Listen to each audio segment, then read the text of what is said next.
I would just like to very briefly get your attention and introduce one of our lead sponsors, Norfolk County Council, and David Jukes from the council. Norfolk County Council are really special to us. They, when John and I first pitched the idea for Sync the City to a range of sponsors, Norfolk County Council believed in us right from the start, and they've sponsored this event every year since we started.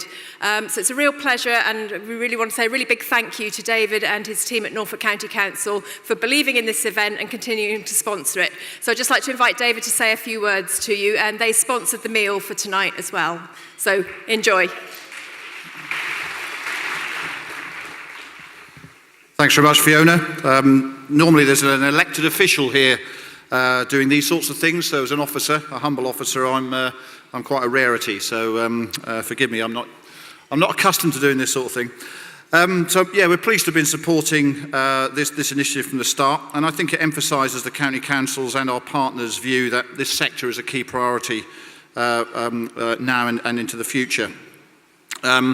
I think it's worth reflecting that we have a Norfolk and Suffolk economic strategy, which is led by the New Anglia Local Enterprise Partnership, one of our key partners, a strategy developed for Norfolk and Suffolk, and the board of the LEP has a mix of private and public sector business and academic bodies, including the UEA, and the evidence gathering in that piece of work, which was published last year, shows the ICT and digital creative sector is one of the three which is most crucial for Norfolk, which is one reason why we continue to support this event. It's both an emerging technology with the potential for creating new products and markets, but also underpinning sector with the potential to increase productivity across all sectors. It's interesting that many of the manufacturing and engineering companies that I have a day-to-day linkage with, the ones that are really forging ahead are those that have embraced ICT and technology as part of their operation. And I'll just mention one in particular, a company called Lintop, which are worth looking at if you've ever seen them, based in Bowthorpe, just outside of the city centre. And Lintop have just won the Queen's Award for Innovation, not because of the products necessarily that they manufacture, as world leading as they are, but because of the ICT technology and infrastructure they've developed, which supports their company growth. So the only Queen's Award winner in Norfolk this year, and it's ICT that caused that. So this event, well, I think it's really helped put Norwich on the map.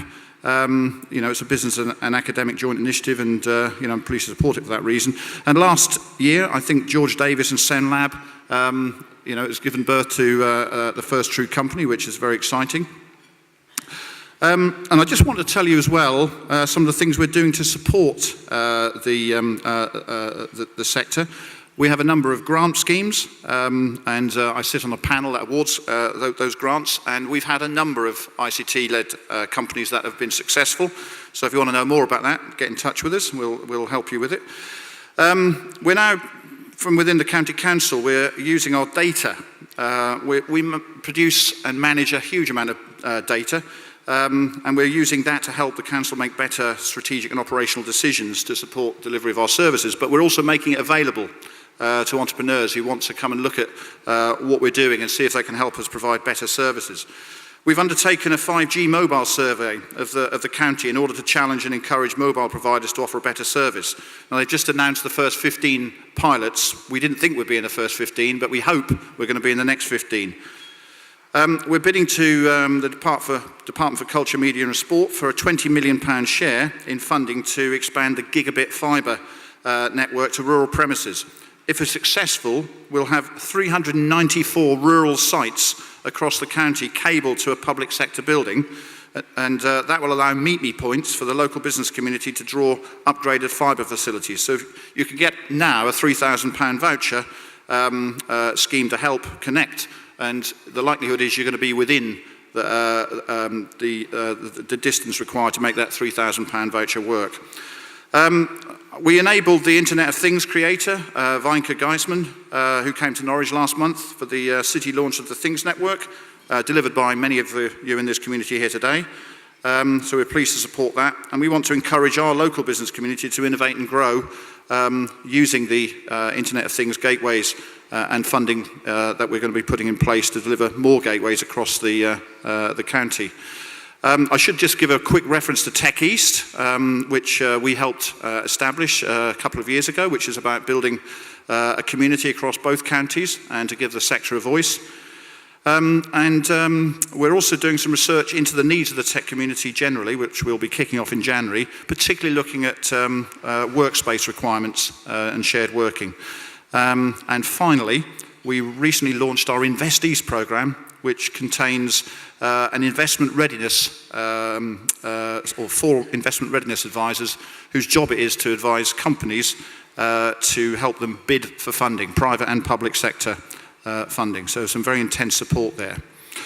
So I really just want to say that the next 54 hours are going to offer all participants a mix of challenges, collaboration, opportunities for product development, research, joint working, mentorship across business, marketing, design, finance, business planning.